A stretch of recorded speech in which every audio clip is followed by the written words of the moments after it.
Good afternoon. This is Lunchtime News. Welcome to the broadcast. My name is Jacky. Wambiru. Sign language interpreter is Lensa Odingo. And now we shall be taking a look at some of the issues, and some of them including politics, health, drought, among others. And to kick us off, the current drought that is ravaging parts of the country is expected to last until June this year. Emergency Preparedness and Response Manager at the Kenya Red Cross, Venant Dihila, says the number of those affected by drought is also expected to increase because of suppressed rainfall. The Kenya Red Cross is warning that the country is not out of the woods yet, as the drought situation is projected to persist. The Emergency Preparedness and Response Manager at the Kenya Red Cross, Venant Dihila, says the rainfall experienced in parts of the country between the months of October and December 2022 gave false hope, as it is not adequate to ensure recovery of those affected.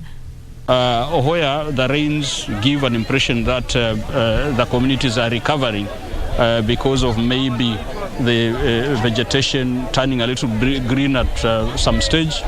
But this remains just that. They are false hope because truly in most of the areas the rains are not enough to ensure some substantial recovery. Dihila says more aid in form of food and water is required to cushion the over 4.3 million people affected across 29 counties. We expect most of those who are affected, they'll continue to be in this situation. They'll continue to need support in terms of life-saving support around water, food. East African Community Cabinet Secretary Rebecca Miano has said the government is working towards coming up with long-term measures for sustainability and drought resilience. The government has put in place measures to help alleviate the situation. It has itself reserved some funds to procure food and to also do some cash transfers. We would want to come up with long-term measures and sustainable, resilient measures so that in future we can have water and we can have enough food despite even having a drought. The CS led the Pamoja Tuungane Initiative food distribution exercise in Bamba area, Kilifi County. And we are glad to have been part of this, to distribute food in Bamba in Kilifi to families that are being affected by the drought situation in the country. Siku ingine kwa bahati hakuna, unaweza ukalala. Ukilala kukicha uko mbele maji kama unatafuta, saa ile unaenda ukatafuta maji, kesho kumekutwa tu unaingia hapa saa 12. Watoto wamelia mpaka wamenyamaza. The county has signed a memorandum of understanding with World Vision Kenya that will see the organization invest in water harvesting in drier parts of the county. Badala ya county kujenga mradi huu na World Vision anajenga mradi mwingine tutashirikiana ili iwe kwa ukubwa zaidi, kwa upana zaidi. Na kuna tanki tayari shanunuliwa na World Vision ambayo inabeba lita 250,000 ili tuweze kupiga maji yaende kwa watu huko mashinani. Our annual investment in this county is about 480 million Kenya shillings, which if you project that into the next 3 or 4 years is a significant contribution. Nancy Okware, Lunchtime News. The body of the late Pope Benedict XVI will lie in state at the Vatican, with thousands of mourners expected to stream to view the body. The Vatican released photos on Sunday showing the body of the late Pope clothed in red paper mourning robes. With Pope Francis expected to lead the funeral service of the late Pope, his body will lie in state for the next 3 days at the Vatican, and Catholic faithful from across the world will get the opportunity to view the body as they pay their last respects. The Vatican released photos of the late Pope clothed in red purple mourning robes lying at his Mater Ecclesiae monastery in the Vatican. His body will be displayed for 3 days in an open casket at St. Peter's Basilica, with people allowed to pay their respects until 7 p.m. each evening. The funeral will take place in St. Peter's Square before Pope Emeritus is laid to rest in the tombs beneath the Basilica. Pope Francis will become the first pope in Roman Catholic history to bury his predecessor. John Jacob Curia, the Lunchtime News. The United Democratic Movement Party leader Ali Roba is calling for peace and political tolerance ahead of the Garissa Township by-elections. Roba, whose UDM party will field a candidate in the mini-polls, says politics should not be about enmity but a competition of ideas.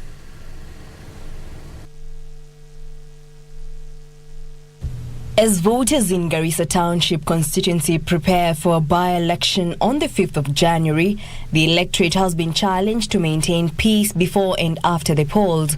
Tuko na by-election Garissa Township, inafaa kufanyika bila uhasama mingi. Mufanye program yenu kwa hizi siku chache mabaki kwa njia ya amani. Muweze kupiga kura kwa njia ya amani. Speaking in Sankuri Ward, UDM party leader and Mandera Senator Ali Roba said that politics was not about enmity but competition. Tunataka kuhakikisha uchuki, uhasama, mambo ya kufanya siasa na ghadhabu nyingi, tunataka viongozi wapunguze, watu wafanye siasa kwa upendo mwingi kama mandugu, siasa itakuja na itaenda. The January 5th by-election has attracted a total of 8 candidates. Meanwhile, Murang'a Governor Irungo Kang'ata has urged Kenyans to continue embracing peace and supporting his administration in an effort to deliver on election pledges. Tumekuwa na mashida kila wakati tuko na uchaguzi. Wakenya wanaumia, watu wa Murang'a ambao wako Nairobi biashara zao zinakuwa na mashida wakati kuko na election. Lakini Mungu tulimuomba, tukamwambia tafadhali tuwe na uchaguzi ambao huna balaa. As people of Murang'a, we are so proud of the contribution we have done to bring democracy in this Republic of Kenya. He lauded Kenyans for exhibiting high levels of democracy and peace during last year's general elections. The Landlords and Tenants Association of Kenya has faulted the Nairobi County government for increasing land rates, saying the decision is ill-informed. Led by the Secretary General Ben Liai, they wondered why they were not consulted, yet the decision made will affect them directly. They say the move will disenfranchise the landlords, who will have no choice but to increase the rent for the already struggling tenants. They now say they will seek the guidance of the High Court on the matter.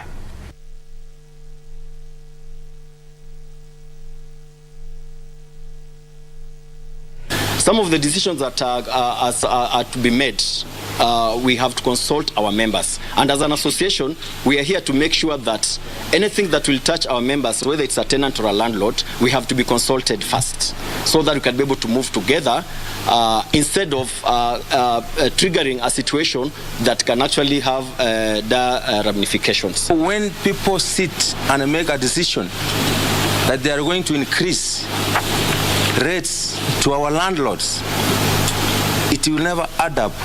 Ndio sababu tunasema tunahitaji mazungumzo, mpangilio salama, na kama ni hizo rates tujue zitaongezwa namna gani, sio kukaa tu na kuongeza na kuongea tu kisiasa. Hapana, Landlords and Tenants Association of Kenya iko na ni shirika lazima litetee wananchi wote. So that's why we went to court and we are awaiting the direction of the court. In other news, as Kenyans continue to celebrate the 2023 New Year, Ithanga residents in Murang'a decided to share a meal together with their leaders, where 3 administrators were awarded cooked goat heads for combating rising insecurity, drugs and illicit liquor in the area. The residents, both Christians and traditionalists, congregated at the home of one Murege Njogu, who had sponsored the ceremony for them. And while awarding the goat heads as a gift to administrators who included our chief and 2 assistant chiefs, which is symbolic and awarded to show honor appreciation. Murege Njogu, who is also the chairman of Kakuze's quarters, called on the government to hasten the settlement process of the squatters, some of whom have been sleeping in the cold for years. Location ya Kakuzi ndio iko na ile shida kubwa zaidi, na ndio inatakikana iamukiwe mwaka mpya isaidiwe hiyo watu wa Rokiso ndio. Hiyo watu wakakuzi wako na mashamba wamekalia, hawana shamba yote imekaliwa ni ya serikali. Serikali ndio wanafaa kupatiana title deed, ndio mtu akuwe na cheti yake ya kukaa penye ako na njia ya utaratibu kama mwana Kenya. He said the area, though considered to be in the productive Murang'a County, is even drier than Marsabit and requires government input, adding that water, electricity, roads, infrastructure were among the essential amenities the residents urgently require. He also applauded the administrators in the area, saying this was traditionally a great honor to the government officials, whom he described as very committed to service delivery. Kwa sababu wale machifu wako huku na kupigana na pombe haramu, chang'aa nini, watapata zawadi leo. Kule kote kumepatwa chang'aa, na machifu wamesababisha hiyo chang'aa isho ya kuharibu watu. His sentiments were echoed by residents Catherine Njambi Njoroge and Margaret Njeri Njai, who said the administrators deserved a bigger reward for eradicating livestock theft, among other vices. Hapo kitambo haungetembea barabarani bila kukutana na warevi, lakini siku hizi unakuta hata hao vijana ni watu ambao siku hizi hata ni wasafi, unawakuta wanafanya mambo ambayo ni ya kuwasaidia. Mambo ya bangi ni kama wamemaliza kabisa, kwa sababu hatujapata kijana mmoja ambaye ameshikwa kwa wakati huu. Lakini hapo kitambo tulikuwa tunasikia vijana 5, vijana 10 wote wako polisi kwa sababu ya hiyo mienendo, lakini wameimaliza kabisa. Tunashukuru Mungu kwa sababu yao. According to them, the area in the past had witnessed increased school dropouts due to drugs and alcohol, but now they can breathe a sigh of relief after the security agencies staged war to bring control in the area. Andrew Kero for Lunchtime News. Well, that report brings us to our first break here on Lunchtime News. Don't go too far, we still have more news coming up.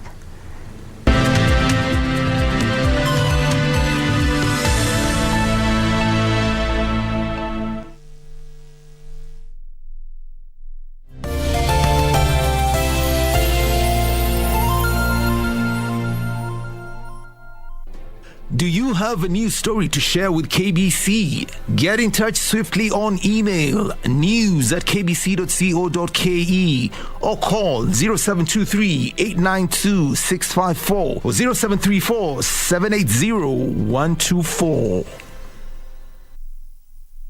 To get Proverbs chapter 3 verse 5 as your skiza tune, dial *811 *967#. Trust in the Lord with all your heart and lean not in your own understanding. In all your ways, submit to Him, and He will make your path straight. Proverbs chapter 3, verse 5 to 6. To get Proverbs chapter 3, verse 5, dial *811 *967#. *811 *967#. Dereva, kutumia simu wakati uko barabarani ni hatari kwako, abiria wako na kwa wengine wote walio barabarani. Wengi wamepoteza maisha yao au kujeruhiwa baada ya kuhusika katika ajali zilizosababishwa na madereva wanaotumia simu. Usiwe mmoja wao. Usalama barabarani unaanza na wewe. Ujumbe huu unaletwa kwako na Kenya National Highways Authority. Quality Highways, better connections. After taking out the tumor, there are no ramifications, and the end result turned out quite excellent, which means that we have found no traces of cancerous cells. Fabricio Cordova, you are the father. Oh, dear heavens. He's the dad. So now? I've already realized several months ago that I've fallen in love with you. But is that true? Will you give me the honor of being my wife?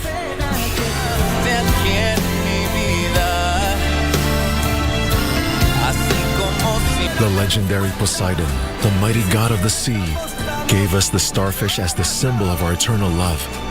To find it, we had to traverse great storms and huge obstacles. Just like the story of my parents, Prince Adrian and Paulina the Mermaid.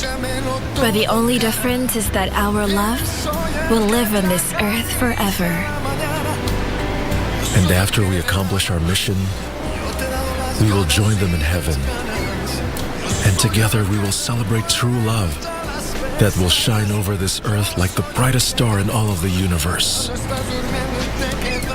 I love you, Mel. I love you, Vale.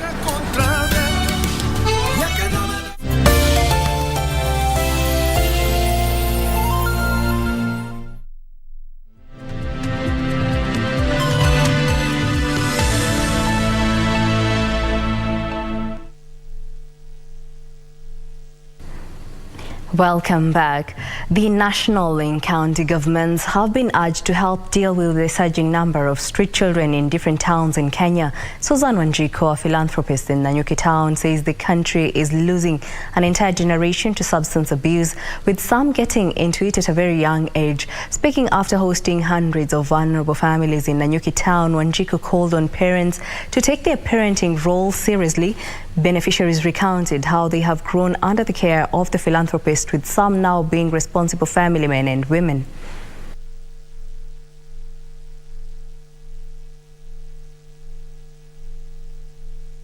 Manze, tumefurahi leo, tumesema happy new year. Tuko hapo kwa Mangodho, ametushika kama jeshi yake, kama vijana wake. Tumesema asante tu sana, tumesherekea hapa, tuko wengi. Mimi niko na miaka 16 hii town nikiwa navuta gam, na hakuna wakati Mama Ngodho kila mwaka hajawahi kutupikia wapi, kwa sababu anatupenda. Naona pia yeye ni mzazi na sisi ni watoto wa. Sasa tungeomba kama ni serikali ya kaunti ya Laikipia iweze kuangalia sana sana, pia sisi ni vijana wakubwa, tunaweza tukataka mtu apate kazi. Watu wengine wengine wameenda kazi ya security. Sasa tunaomba kazi yenye itapatikana. Lakini kile ningetaka kuambia serikali ya kaunti ya Laikipia ni vile tunaweza kushikilia hawa watu, tuwaulize vile wanaweza kufadilika, tuketi chini community na serikali ijue vile hawa watu wanaweza kurudi shule, kwa sababu wengi hapa hawaendagi shule. Ndio wazazi wao waulizwe kwa nini mtoto haendi shule. Ikiwa anaonekana akona shida, community na serikali tushikane pamoja, tushikilie hawa watoto wasiwe wengi vile wako. Differences have emerged among residents of Kericho and Bomet counties over the construction of a 6 billion shilling national referral hospital. The construction of the hospital, which is expected to serve the South Rift region, was set to commence in 2014 but was delayed due to the unavailability of funds. Locals are now divided on where the facility should be built.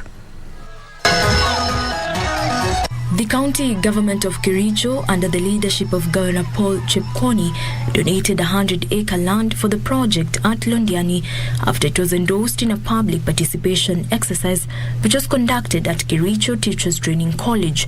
Public participation ilifanywa Kericho Day na wananchi walisema referral hospital ijengwe Londiani. Na hiyo Londiani sisi kama wakaaji wa Kericho na viongozi wa chini tunasema isibadilishwe hata koma. Wakati walichagua Londiani iwe referral hospital, siku hiyo tulikuwa na Londiani, siku hiyo ilikuwa inashindana na ward yangu mahali inaitwa Soleat, mahali tungejenga ilikuwa iitwe Capsule National Referral Hospital, lakini Londiani wakafanya nini? Wakatushinda. Si watu wasoi tukakubali. Residents of Bomet County are now opposed to the construction of the facility in Londiani, saying it is at the farthest end of Kericho County. They want a new public participation exercise to be carried out, claiming that they were not part of the previous one. Jacqueline Masharia for Lunchtime News. Over 2,000 squatters from Kapedo, Molem and Lokchogyo villages in Turkana Camp, Nakuru County have benefited from a free medical camp and assorted food items as well as clothing. The squatters, who have resided in the area for over 30 years, are in dire need of water, food and Medicare. They also want the government in the long run to build schools and hospitals and open up the villages by building roads. Achola Simon with the details. Located in the remote areas of Elementaita in Nakuru County is a disputed parcel of land, and on it are over 2,000 squatters calling the place home. The group fled Turkana County over 30 years ago due to runaway insecurity fueled by cattle rustling. They say life is hard here and they are in constant need to social amenities. Barabara ni mbaya, hakuna vile wanaweza fikishwa. Mara mingi tumepoteza watu, tumepoteza wamama, tumewazika mahali hapa. Maeneo haya ambayo tuko, hatuna hospitali yenye iko karibu. Hospitali yenye iko karibu iko takriban kama kilomita 10 kuanzia hapa na ni Oljorai Health Center. Today, a good Samaritan has brought them some much needed relief. There's a lot of eye infection. It cuts across from the adults, from the pediatrics to the adults. There's also a lot of amoebiasis. There's also some diseases like hypertension, which, as we see the patients, some of them don't even know they have that hypertension. Newton, whose God will provide organization, helps the less fortunate, says the government should listen to the voices and respond to their cries for help. This place needs clean water. This place needs the nearby school. This place needs like a health center, because these people are living here, even though this is not their land as per the information, but they are still Kenyans. They are still our children.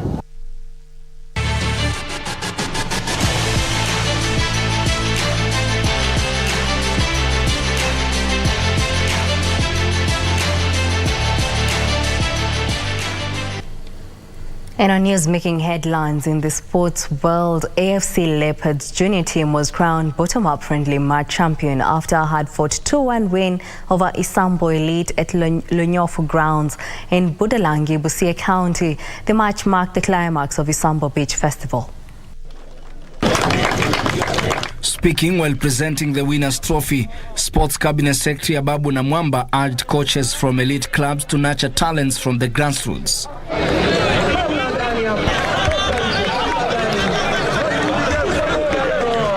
Ababu said the Ministry of Sports has put up a program to return Kenyan football to the elite level under the Vision 2030 program. Ababu noted that plans are underway for Kenya to host African Cup of Nations in 2027 with a vision of featuring the national soccer team in the 2030 World Cup. We at the Ministry of Sports have put together a program to return Kenyan football to the elite level. And that is under the program we are calling Vision 2030.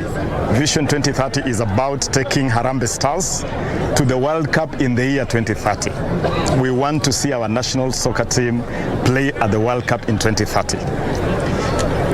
That journey starts with a long program which involves developing football from the grassroots and especially at the youth level. That journey starts with a long program which involves developing football from the grassroots and especially at the youth level. We have also set the target of Kenya hosting the Africa Cup of Nations in 2027. The CS added that the president will soon officially launch a tournament dubbed Bottom Up, targeting under-19 teams from all 47 counties.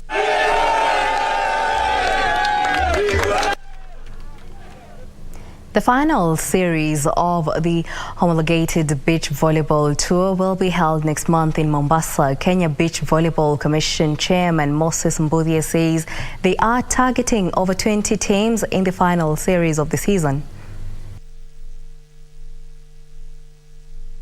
After the completion of the Zone 5 Senior Beach Volleyball Championship in Bujumbura, Burundi, focus now shift to the final series of the homologated beach volleyball tour set to be held in Mombasa. The organizers are targeting a bumper entry as Kenyan teams continue shaping up ahead of upcoming international assignments this year. We shall have our last homologated beach tour for 2022. That is ought to have been done in September, but we decided to take it in February after the end of the league, conventional league, because some of the players also participate in the convection of volleyball. A big number of participating teams will be drawn from league sides, who include GSU, Kenya Pipeline, KCB Prisons Kenya, Equity Bank, among others. Meanwhile, Kenya Beach Volleyball Commission Chairman Moses Mbudia revealed that the launch of Bundalangi Beach Volleyball Court, it's a big step as the commission targets to increase the number of beach volleyball courts in Kenya. We have done it in Homa Bay. That is on the west side of the lake, that is.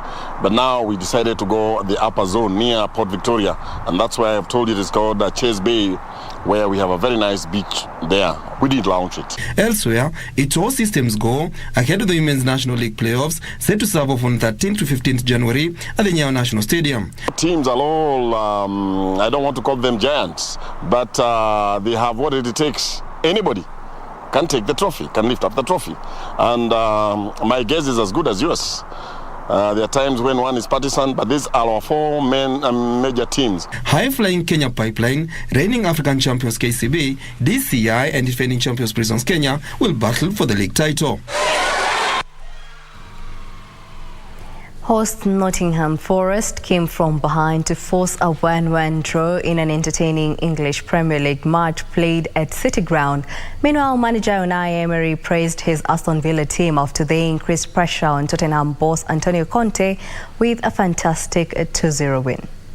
Nice touch from Raheem Sterling opened the scoring for Chelsea in the 16th minute before Sergio Aurier gave Nottingham Forest an equaliser in the 63rd minute. The point means Forest moves above Wolverhampton Wanderers into 18th and is only behind 4th bottom West Ham. Meanwhile, Tottenham was thrashed 2-0 at home by Aston Villa, leaving them 5th in the Premier League. An error by goalkeeper Hugo Lloris in his first game since the World Cup allowed in French Ligue 1. Paris Saint-Germain lost for the first time since March after they were thrashed 3-1 by Inform Lens. Lois Open, Praslo Frowinski and Alexis Claude Morris scored 1 goal each for Aston Villa before Hugo Ekitike scored for PSG. PSG's last defeat was a 3-0 loss to Monaco 10 days after they lost in the Champions League to Real Madrid, where Lens has lost only once in 17 League 1 games this season.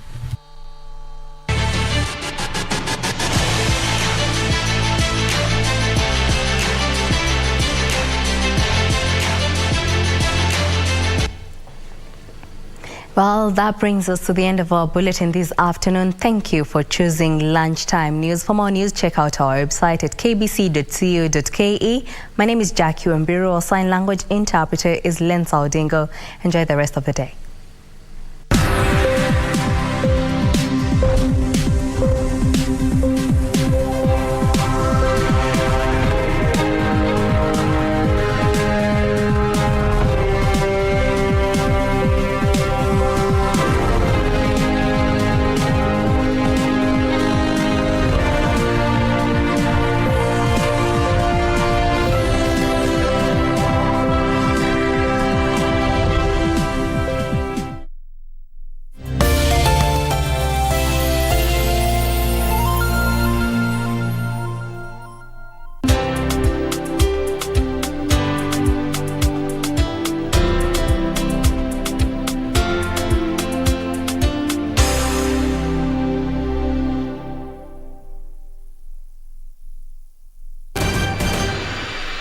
Next on Mpakani.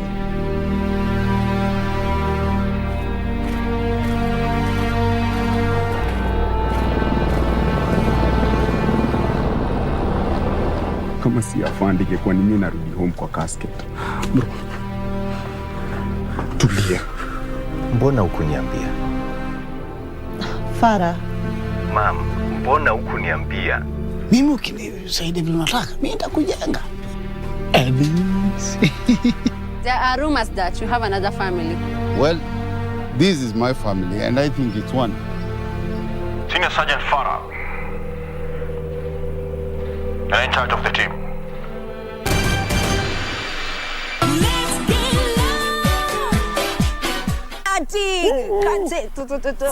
Especially a bite and move the way you roll that.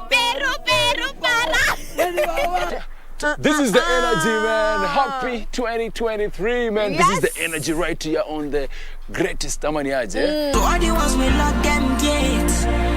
No hard feelings, me now they fight them. I still appreciate. Calm down, yo, this somebody move. Yes. Hey, his performance was dope. Y'all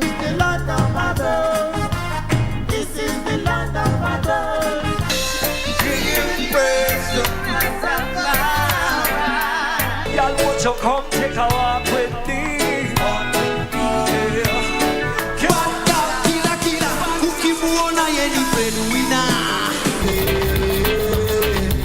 What you say?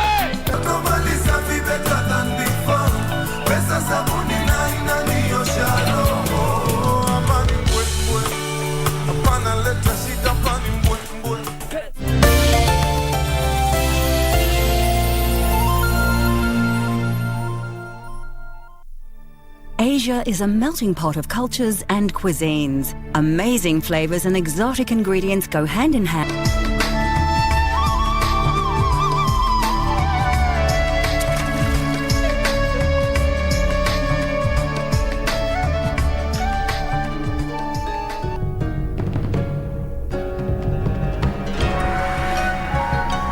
Korea is a land steeped in history, but also rich with modern culture. Bordered by China, Russia, and a short distance from Japan, Korean cuisine has evolved to make its own mark in culinary history.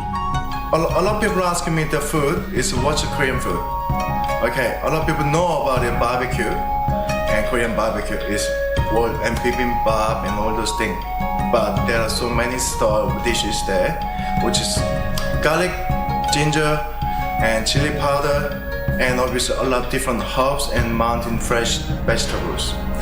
I can't explain everything right now, everything all up, but the basic thing is we're using mainly ginger, garlic, soy sauce, and chili powder, sesame oil. That's the main thing we're using every single meal. And Korean cuisine is no exception. An important seasoning in kimchi, which we will take a look at later in the show, it is used in all manner of ways. Chopped, minced, sliced or shredded, garlic is even added as whole cloves to dishes and is used as a garnish. Popular in Asia, ginger is often added to pork dishes and sometimes chicken.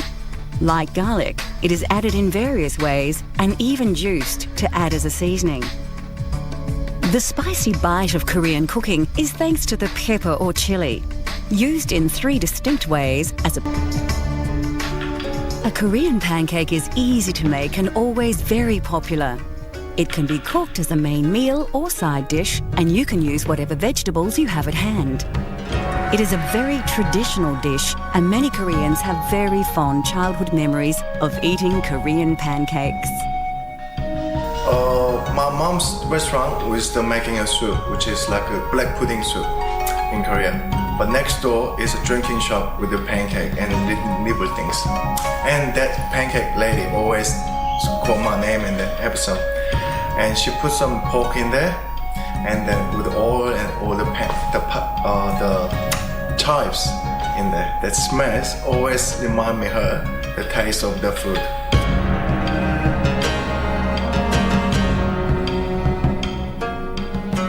Today, we will prepare a green onion pancake using a selection of onions as well as numerous vegetables which are currently in season. Of course, you can add any vegetables you wish as well as various meats.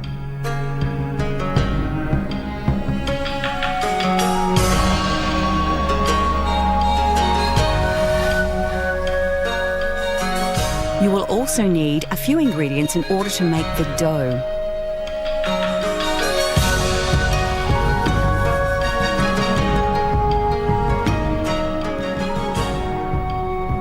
First, take your onion and slice it finely into strips lengthways. Next, cut a zucchini in half and cut this also into fine slivers. Do the same with a peeled carrot. Put all your julienne vegetables to one side to use later. Take 1 spring onion and chop it finely up to its green leafy end. Grab some chives and cut these into lengths of about 3 centimetres. Now we can begin to prepare our dough. Put the vegetables to one side and grab a large mixing bowl. First, add around 95 grams of wheat flour and around 30 grams or 1 tablespoon of glutinous rice powder. Pour some of the water from 1 cup, add a dash of salt, and then mix the ingredients together with a fork. Take an egg and separate its yolk from the white. Add the yolk to the mixture and mix the ingredients together with your